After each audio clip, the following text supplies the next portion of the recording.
Well, my name is George Sergio Figueroa. I'm father, grandfather, and great-grandfather. I've been involved in uh, progressive politics for a long time, and I was also the one who organized the first strike. Uh, I was a member of the Young Lords, which was like the Black Panthers back in the 60s and 70s. I was involved in the anti-war movement, the anti-apartheid movement. In the 70s, I was in the shipyards, and I was a strike and action leader. Uh, we had many strikes in the shipyards, and we were pretty well organized. I was a shop steward when I worked in oil refineries. I was involved in organizing the Needle Exchange, which helped to decrease the amount of HIV infection and out-of-treatment injection drug users. And also I got black churches to sign on in that because I made it clear that we were a very at-risk community. I was involved in getting uniforms for the Zapatistas in Chiapas. And when I was in the United States Army, I was a conscientious objector, and I tried to unionize in the Army. And so I have a lot of organizing experience, and going back to the 60s. And I think a lot of it would be useful, a lot of my experience and a lot of my organizing would be useful in the coming struggle with the district and the board of directors.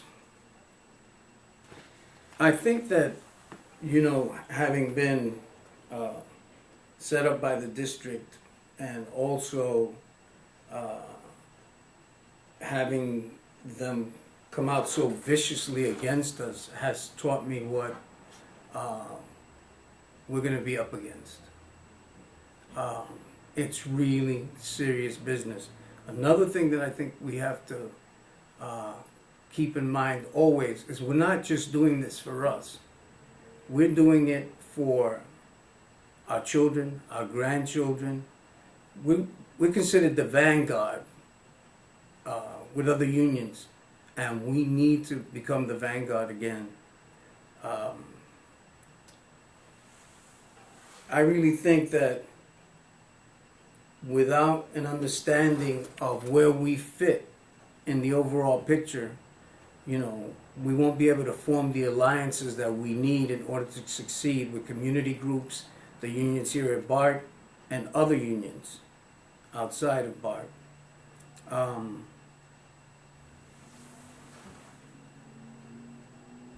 Organizing for the first strike really showed me that we have a lot of untapped potential.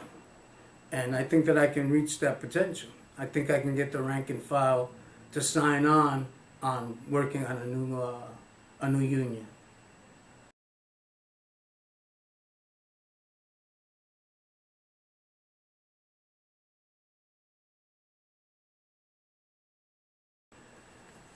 I think in order to make the relationship between the membership and the executive board more cohesive, we need to include brothers and sisters in all levels of union activities. We have to have members observe e-board meetings and all meetings between district and e-board. I think we need to train the rank and file members to fill in all e-board positions to keep continuity during negotiations. And members need to be included in the negotiation. Rank and file members have to be there. Create rank and file committees to take over all activities formerly contracted out, such as PR and political consultants, etc. We need to create a horizontal, transparent, and accountable union structure subject to rank and file control. Have an open door policy and regularly scheduled days when members can drop in and talk to the president and or vice president and other members of the e-board about union related concerns. I think rank and file members should have a review of e-board members' performance on a regularly scheduled basis. I think that there, as I said before, there's a lot of talent, there's a lot of energy. There are a lot of our members that are willing to engage in union activities if they felt they would make a difference. I think many of the members are apathetic, and I think that a lot of members are just exhausted from what happened. But I talked to many members, and people thought the young members and the new hires would be the ones who would act, like scabs. But in fact, they were the ones who were the most dedicated, And I think that without there being some accountability, without them being involved in all levels of union activities,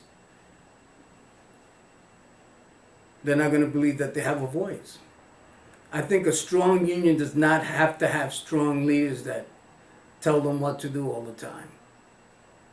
I saw that in the first strike. People took the initiative and they did some fantastically creative things. We need to really include our members in everything.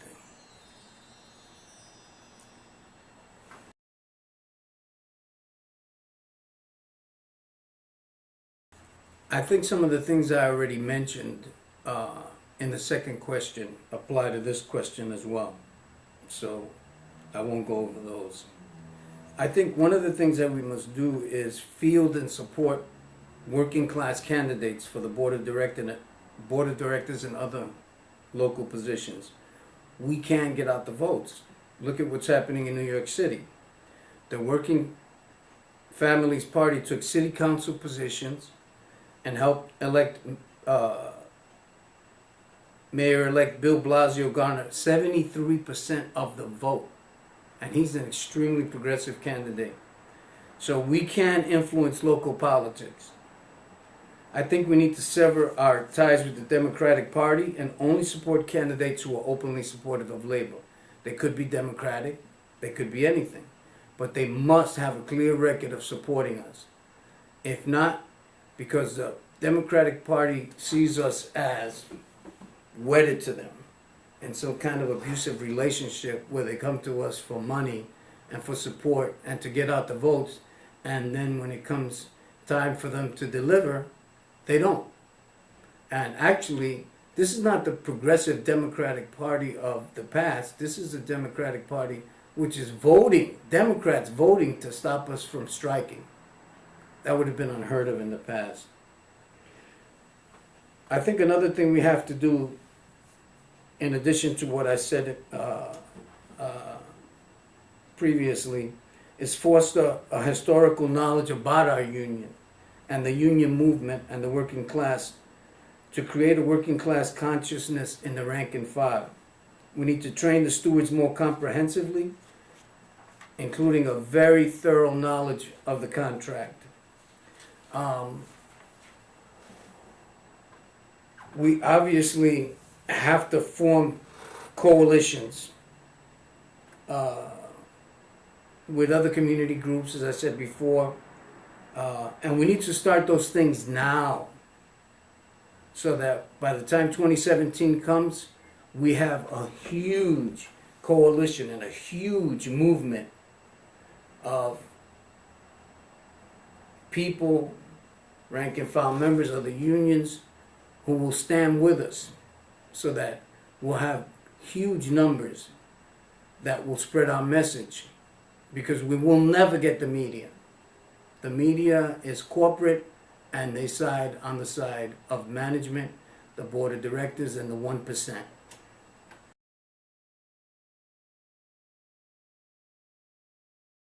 As I said before, we need to form alliances and working relationships with community organizations who interests are consistent with ours. There are many people, many organizations that just focus on one area, like bikers.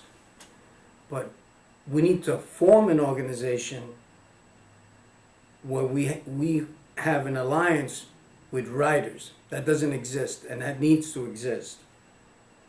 So we need to start the outreach to community organizations and riders now. I think we need to call for fare reductions to make BART affordable to the working class, students, unemployed, and the poor.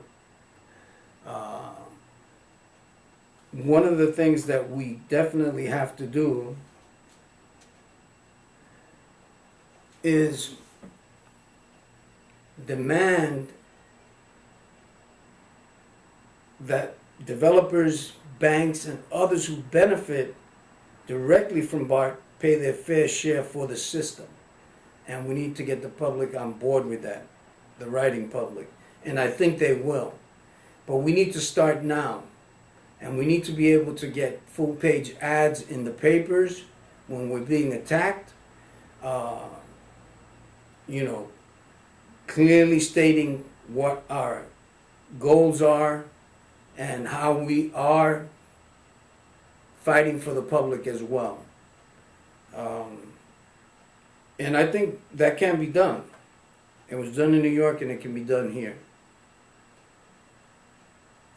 I think we need to, especially station agents, we need to remember that